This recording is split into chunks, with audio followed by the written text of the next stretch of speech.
Amigas y amigos, seguimos en vivo aquí en TV Más HD, hoy analizando toda esta movida que se ha dado en el sector agropecuario. Tenemos la suerte de contar en nuestro departamento, el departamento de Florida, es desde el punto de vista productivo, y cada vez que tenemos la oportunidad de hablar con Horacio Telechea, gerente de la Asociación Rural, lo repasamos.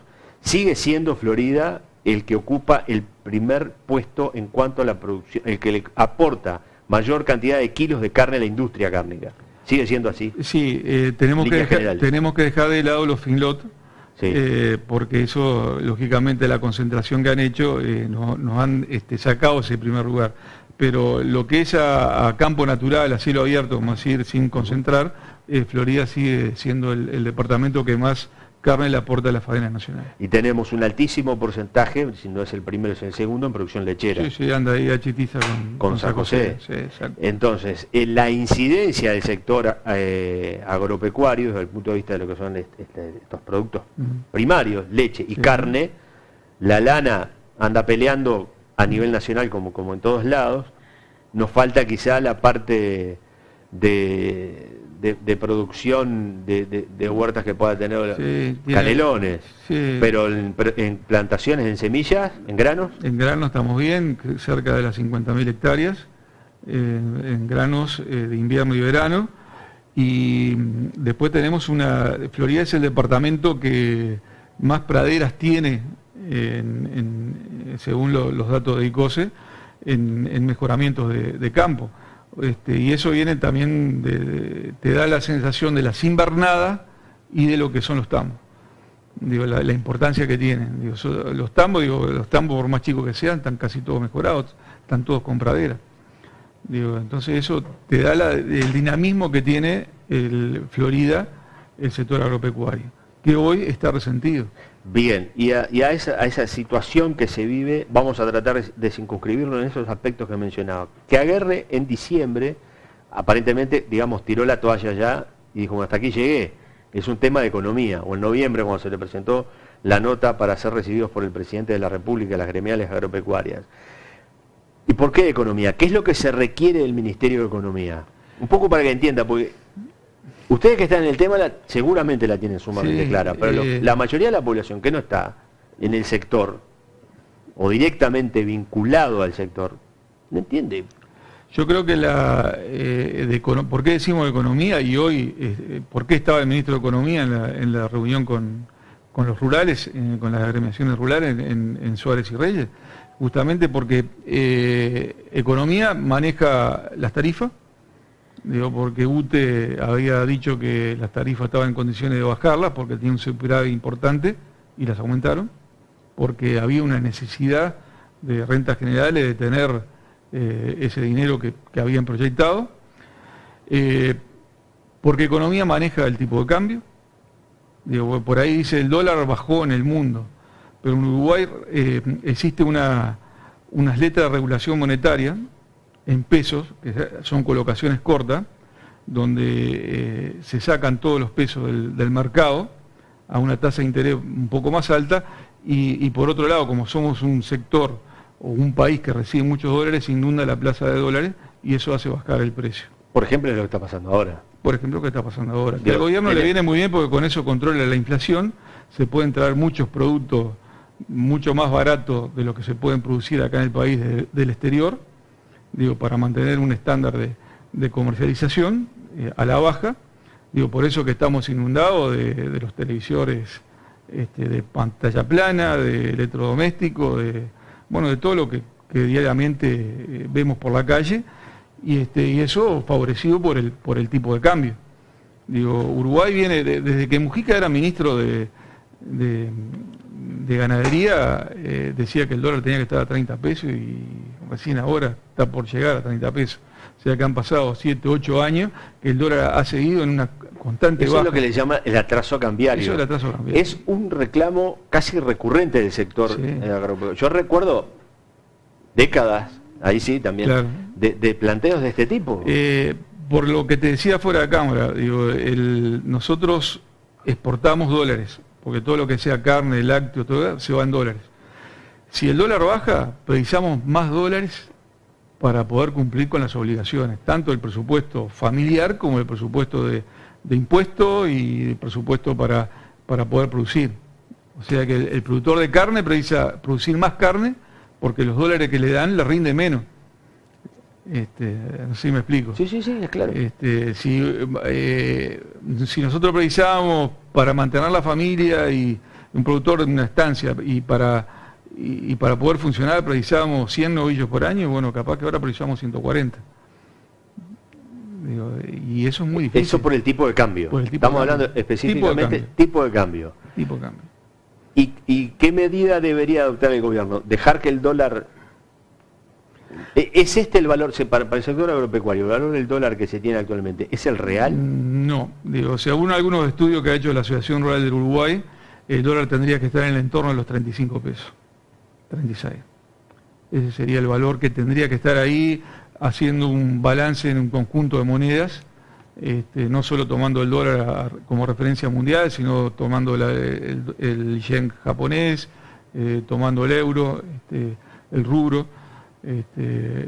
O sea, tomando una canasta de monedas con los países que comercializamos, para ser competitivo, porque de la misma manera que Uruguay le vende a esos mercados, que en algunos tiene que pagar aranceles, que también eso perjudica porque lo termina pagando. Pagar aranceles, que tiene que pagar algo para poder entrar a esos mercados, que siempre lo termina pagando el sector primario. Entonces, por el solo hecho de no abrirnos al mundo y tener mayor no sé si llamarle acuerdos comerciales o tratado de libre comercio, no sé, con el título que sea. Pero lo cierto es que el sector agropecuario pagó en el año pasado en el entorno de los 250 millones de dólares en aranceles para poder entrar a los mercados. Y eso, los frigoríficos o los lácteos que tienen que pagar, lógicamente lo tienen que trasladar, lo termina pagando el sector primario. Lo traslada al productor. Y lógicamente en el precio exacto. Que le compran o que le... Exactamente. El producto. El producto. Bien, eso en cuanto a lo que es ese atraso cambiario que se habla, el reclamo de la economía. De las tarifas. ¿Qué tanto incide las tarifas, que deduzco debe ser la energía, básicamente? Sí, y el combustible. Primero, y el combustible después. Sí. Pero la energía eléctrica, por ejemplo. Y la energía eléctrica, sobre todo en el sector lechero, le pega bastante. Es decir, que no alcanza con la medida que se había anunciado, porque fue cuando se hizo el Consejo de Ministros de la Florida. Se anunció una medida que llegó a muy pocos productores, porque ahí está delimitado un poco por el tamaño de establecimiento del productor. ¿Y el reclamo que sea genérico? Y yo creo que el reclamo hoy por hoy es que le llegue a todos por igual. Porque veamos, eso es lo que el ciudadano común no termina de entender. ¿Qué es lo que reclama? Bueno, una rebaja de la tarifa de energía eléctrica. ¿De cuánto? Y bueno, yo creo que ¿Está estipulado, está estudiado? No. Hay estudios de cómo impacta en cada una de las economías. Hay estudios, evidentemente. Yo no los tengo acá, no te podría dar los porcentajes. Pero le pega distinto a cada uno de los sectores. Como yo te decía, el sector lechero le va a pegar mucho más que al sector ganadero de carne. Por el tipo de producción que tiene el ganadero de carne, no usa una máquina todos los días como la usan los lecheros. Pero si de repente, en el combustible, que es el otro rubro, ahí les pega todo iguales. Ahí sí podría ser una medida general. Medida general porque para plantar una hectárea de agricultura de soja, para plantar una hectárea de pradera, para todo lo que es laboreo o acarreo, incluso para el transporte. Hoy por hoy los fletes son carísimos. Y algunos dicen que en la tarifa de flete casi el 50% del componente es del costo del combustible. Bien, así que si tuviéramos que ir separando, como para entender, ¿no? Tendría que bajar los combustibles en forma pareja, sí, para el sector productivo. En cuanto tampoco eso no... Y no, hay algunos estudios ahí, pero estamos muy lejos de lo que está hoy el combustible. Incluso si hay un estudio que si se importara el gasoil y se pagara los impuestos que Uruguay cobra, se podría estar en el entorno de los 30 pesos. Sí, ahí bajaría si se importara. 10 pesos. El tema es... Sin que Rentas Generales perdiera impuestos. Sí, porque el gran componente del aumento de los combustibles siempre está en los impuestos que contienen los combustibles. Exacto. Eso nosotros siempre recordamos las explicaciones que ha dado extensamente Juan Amaro Cedrés, que siempre lo que decía era, bueno, retasear por ahí, no tener tanto pago, tanto mes y tanto... Claro, yo creo que hay el problema, el gobierno tiene un problema estructural de presupuesto, que lógicamente para cumplir con su programa de gobierno de algún lado tiene que sacar, o tiene que cumplir. Y yo creo que el gran desfasaje que se le dio en la ANCAP, por ejemplo, que fue notorio, o con las filiales de ANCAP, no vamos a echarle a ANCAP porque capaz que el ente ANCAP fue el que menos perdió, y sí todas las subsidiarias que tenía alrededor, llámese Alur, la cementera, etcétera, etcétera. Quizás si fuera el ente ANCAP solo, capaz que estaba en condiciones de poder, pero bueno, hubo un agujero ahí que había que cubrirlo de alguna manera y que lamentablemente lo está pagando toda la población, no solo el sector. ¿Se considera que hasta el día de hoy se están pagando las pérdidas de ANCAP? Lo que se consideran pérdidas, es decir, porque hasta ahora no está y no podemos saber. No se sabe si fueron pérdidas. Claro, se habla de inversiones. Sabemos de una capitalización que tuvo que hacer el gobierno nacional de 600, 700 millones de dólares, que por algo lo hizo. Tuvo que poner de su... Claro, vale aclarar en esto, porque aún está en la justicia para determinar si es que se perdió esa plata, claro, o es que se invirtió mal. O se invirtió mal, claro, pero en algún lado está, la plata en algún lugar está. Y al gobierno, de alguna manera le tiene que cerrar los números. No, porque por ahí siempre están comentando que faltaron 800 millones de dólares. Yo siempre digo que yo quiero creer que a ningún gobernante le gusta aumentar las tarifas. Porque eso va en desmedro de su gestión. Si la aumenta es porque realmente las precisan. Ahora hay que buscarla de repente por qué las precisan. Pero viene por ahí la cosa. Claro, y el planteo que hizo Vázquez en estas horas, luego de la reunión, en cuanto a que se conforme, primero que el diálogo, ratificar la línea del diálogo.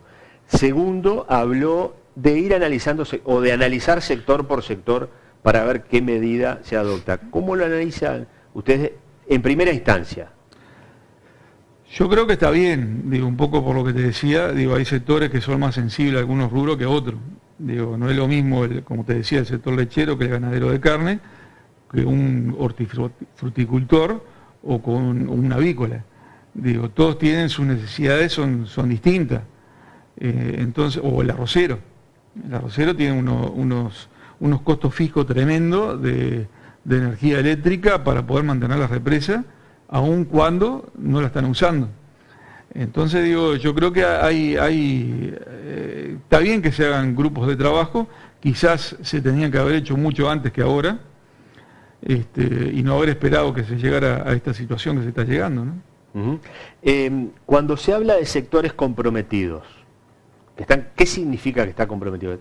Que se liquida el sector, porque sí ha pasado, por ejemplo, los que vivimos en Florida lo sabemos, el sector lechero, tambos chicos que fueron quedando, es decir, los tambos cada vez van quedando también en menos manos, o directamente desaparecen. Sí. ¿No? Eso es lo que ha pasado.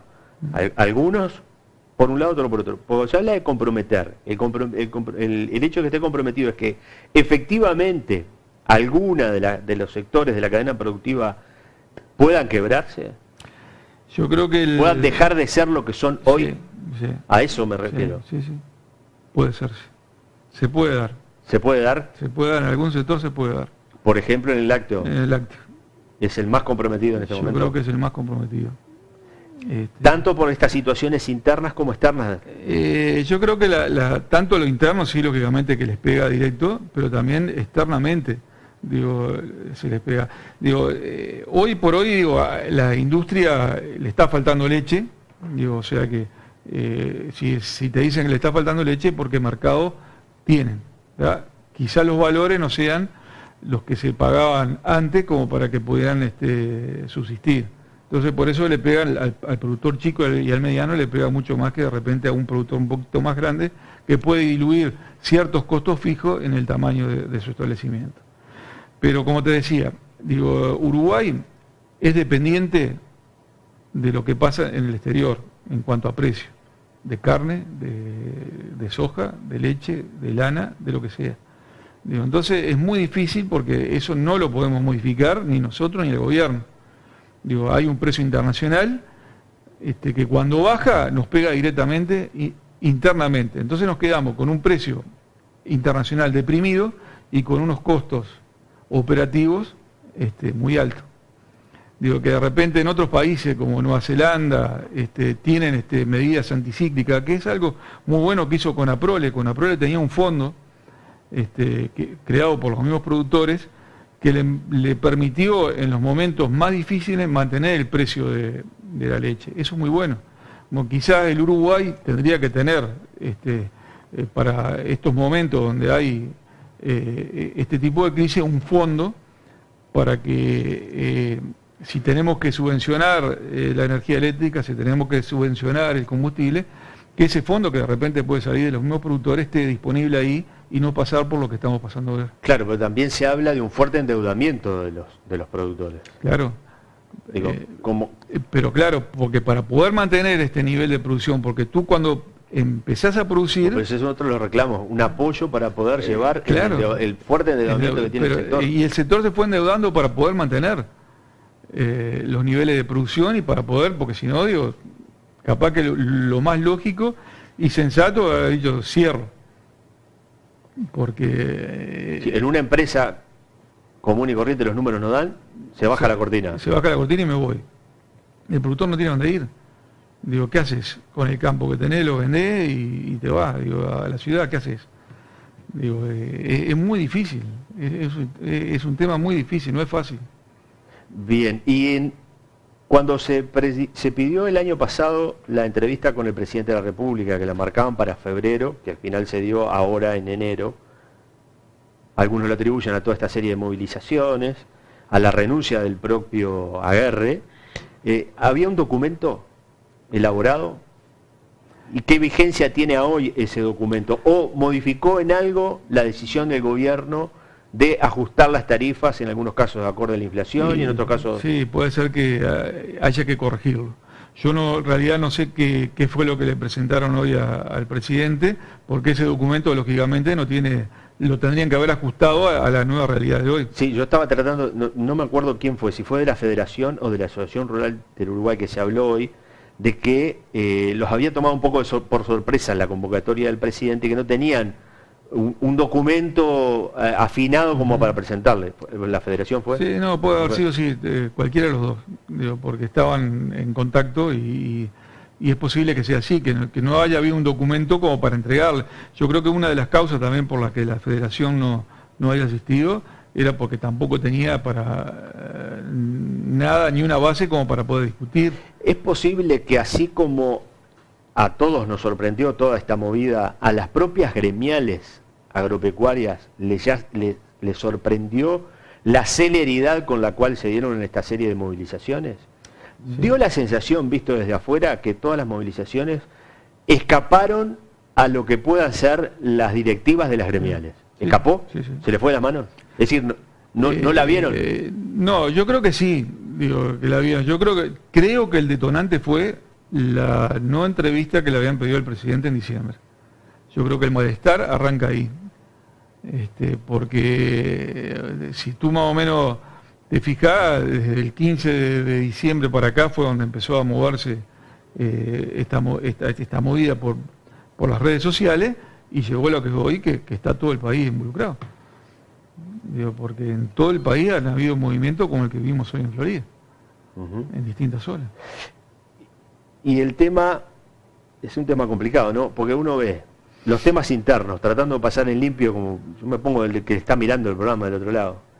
Costos fijos, la energía eléctrica y el combustible, lo básico. La situación internacional cambia todos los días. O una decisión de un Estado o de un conjunto de Estados, llámese Comunidad Europea, puede influir directamente sí, en lo que es lo que pasa hoy. Sí. Y sí. No solo la energía y el combustible, hay otros costos como la contribución rural, como los impuestos que le pagamos al Estado, BPS, el patrimonio, el IRAE, el IMEVA, el IVA. Digo, hay un conjunto de cosas que pegan directamente en la producción. Un poco lo que yo te decía, cada vez te obligan a producir más para poder mantener lo que tenés. no para ganar más. No para ganar más. No se está ganando más hoy en el sector agropecuario en líneas generales. No. Hablamos de el que planta semilla, el que cría ganado o el que produce leche. Hoy no. Hoy no. Hoy no. Quizás hace 3 años atrás, 4 años atrás, la cosa era distinta. Pero del 2015, mediados de 2015 para acá, la cosa ha ido empeorando y hoy realmente está grave. ¿Ha ido empeorando por el aumento de los costos o por todo este conjunto de situaciones que estamos? El aumento de los costos es uno de los temas. Y cuando me refiero a los costos, te vuelvo a repetir, no me refiero a energía y combustibles, sino que también a los otros impuestos indirectos, como son la contribución rural, la patente de rodado, el pago del patrimonio, el Banco de Provisión Social, etcétera, etcétera. Digo, el sector agropecuario o el sector tierra es el único bien que tiene 5 impuestos sobre el mismo bien. Tú cuando haces una liquidación de un establecimiento ves que la tierra está grabada por la contribución rural, está grabada por el patrimonio, está grabada por el IRAE. Todos pagan. Está grabada por el impuesto a primaria y está grabada por el me comí uno, el patrimonio, pero fue. ¿Y es lo mismo para el arrendatario que para el propietario? No, siempre paga el propietario. Y si el propietario es arrendatario, siempre trata de trasladarte esos costos, como en todo negocio. Pero te digo, es el único sector de la actividad económica del país que la tierra tiene 5 impuestos sobre el mismo bien.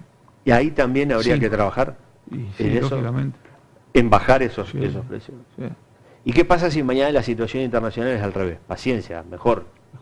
Mejor, y bueno, ahí digo, sí porque hay... generalmente cuando hay impuestos es porque... Bueno, a nadie nos gusta, a mí no me gusta pagar el IRPF, ¿no? Si el IRAE fuera bien aplicado en este país, que es el impuesto a las rentas agropecuarias, cuando decimos renta, es cuando vos sacamos de lo que gastamos y de lo que nos ingresó, lo que nos queda, sobre eso pagamos. Eso sería ideal, pero lo que pasa es que las necesidades han sido tantas que sobre el mismo bien le ponemos impuesto a primaria, le ponemos contribución rural, le ponemos el patrimonio, le ponemos el BPS. Está la tierra lleva 5 impuestos. Entonces, impuestos que no son prácticamente deducibles. Entonces, digo, no es fácil. En este mundo y en los minutos que nos quedan, hemos ocupado y así lo queríamos hacer el programa para poder dar la mayor cantidad de datos posibles para que se entienda por qué se ha hecho toda esta movida. Nos podemos plantear que quizás en Uruguay tenemos que ir proyectando un país diferente al que ha sido hasta hoy, este país exportador, a ser un país que, bueno, capaz que hay que cerrar la cortina de algún establecimiento y dedicarse a otra cosa. No sé, ¿se lo han planteado, lo han discutido? ¿Está en la discusión? La discusión, el productor quiere vivir de lo que tiene. Digo, el productor es productor, digo, no sabe hacer otra cosa. Entonces yo creo que los gobiernos que vengan de aquí en más van a tener que tomar conciencia y ver un poquito más para el interior y defender mucho más al sector productivo. El sector productivo es el sector genuino de generación de puestos de trabajo. Digo, porque si, como te decía, si nosotros tenemos un sector agropecuario movido, después se mueve todo el comercio. Se mueven las casas de repuestos, se mueven los talleres, se mueven las tiendas, se mueven los supermercados.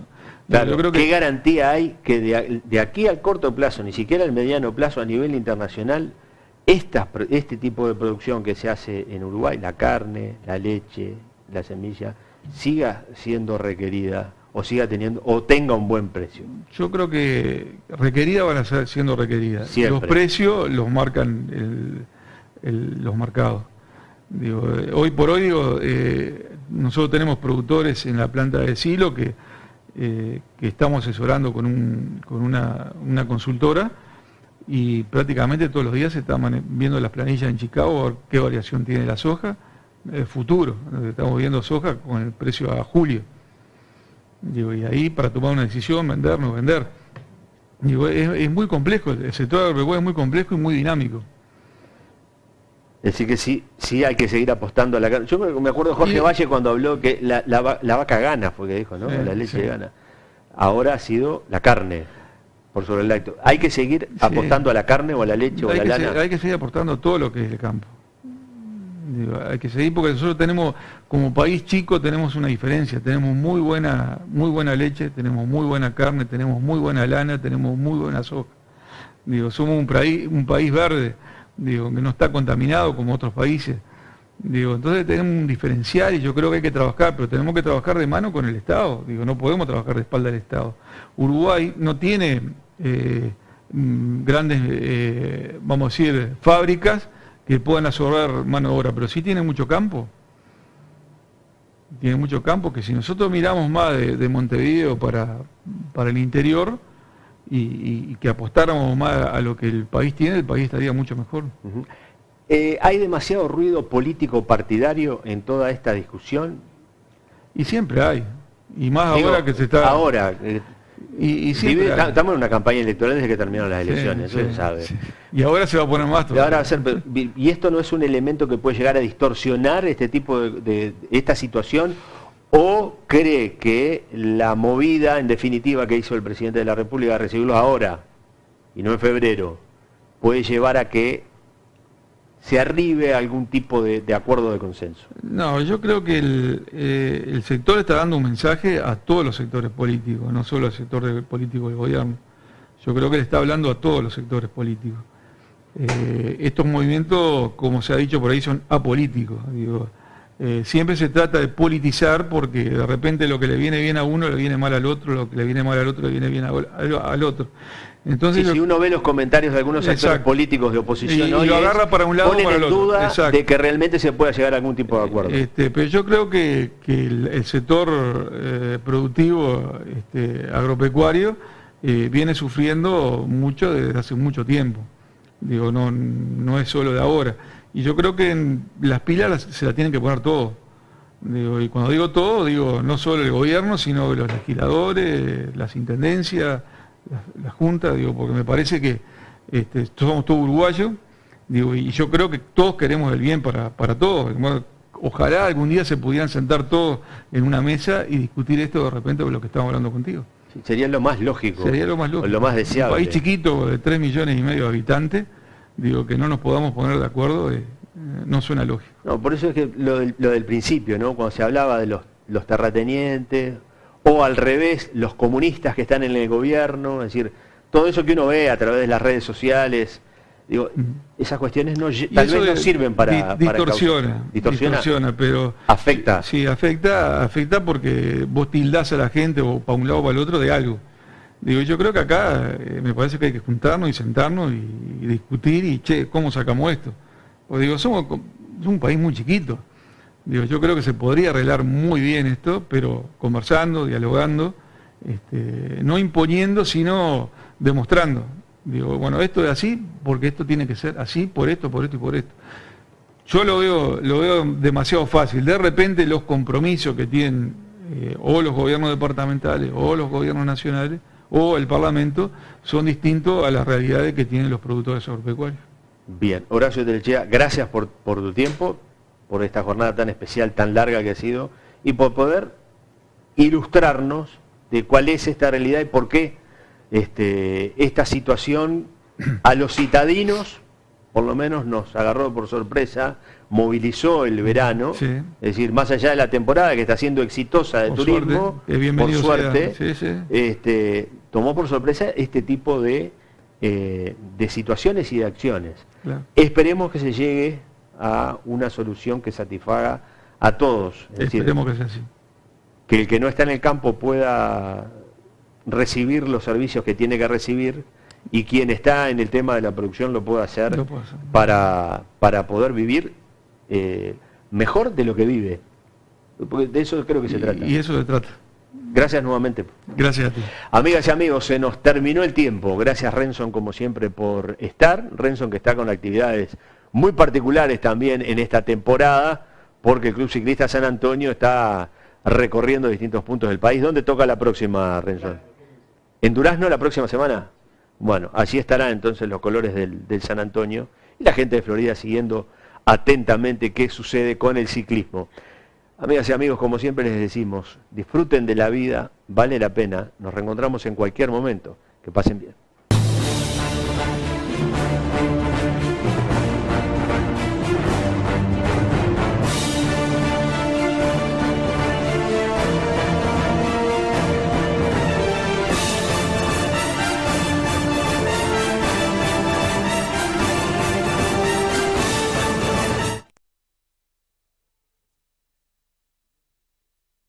No necesariamente son compartidas por la dirección